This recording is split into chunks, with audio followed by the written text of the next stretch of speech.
Saudi Arabia has historically avoided direct military confrontation with its neighbors, but in a sudden escalation, the kingdom has joined forces with the United States to launch a coordinated airstrike deep inside the borders of Iraq. For years, the Gulf states have maintained a strict policy of caution. While tensions with Iran constantly simmer in the background, nations like Saudi Arabia have intentionally steered clear of putting their own jets in the sky to bomb Iranian-backed targets directly. When Saudi Arabia did engage militarily, they preferred fighting through proxies or focusing on localized regional conflicts, most notably their long, costly campaign against Houthi forces in Yemen. They rarely resorted to aggressive cross-border bombing runs. This shift raises a critical question. What forced the Saudi leadership to cross this line? And why are they, Washington, and Tehran all fighting their battles inside the territory of a third party, the sovereign nation of Iraq? The impact of these strikes reached far beyond the Iraqi desert. Minutes after the first explosions were confirmed, global energy markets reacted, causing crude oil prices to enter a period of sharp volatility as traders priced in the risk of a widening regional war. To see why Iraq is the center of this clash, we have to look at the two geopolitical camps dividing West Asia. The first is a coalition of Gulf defenders, primarily aligned with the United States, including Israel, Saudi Arabia, the UAE, Bahrain, and Jordan. This group focuses on two primary goals: containing Iranian influence and protecting the massive oil infrastructure and shipping lanes of the Persian Gulf that sustain their economies. The opposing alliance is the Axis of Resistance. This network is anchored by Iran and relies on armed proxy groups, including the Houthis in Yemen, Hezbollah in Lebanon, and Hamas in Gaza. Because Iran lacks the conventional military strength to assault the U.S. mainland, it utilizes this asymmetric network to harass American military bases and Gulf state targets across the region.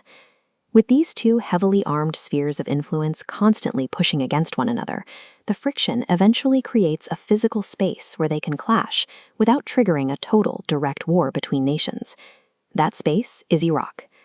Geographically, it sits in the middle, sharing thousands of miles of border with both Iran to the east and Saudi Arabia to the south.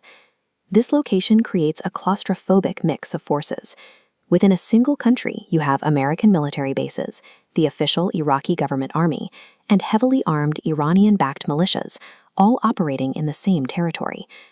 The targets of the recent Saudi and U.S. strikes were specific factions within this mix, the Popular Mobilization Forces, or PMF. The PMF wasn't originally built for this regional standoff.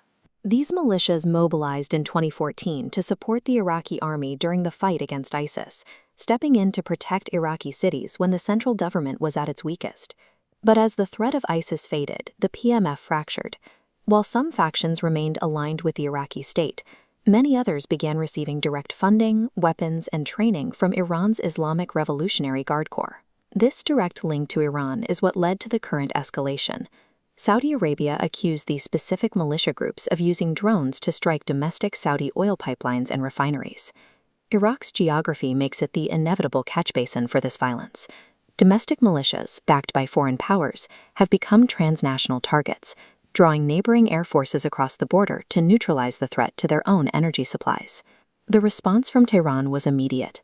Following the strikes in Iraq, Iran launched ballistic missiles at U.S. military outposts in neighboring Jordan.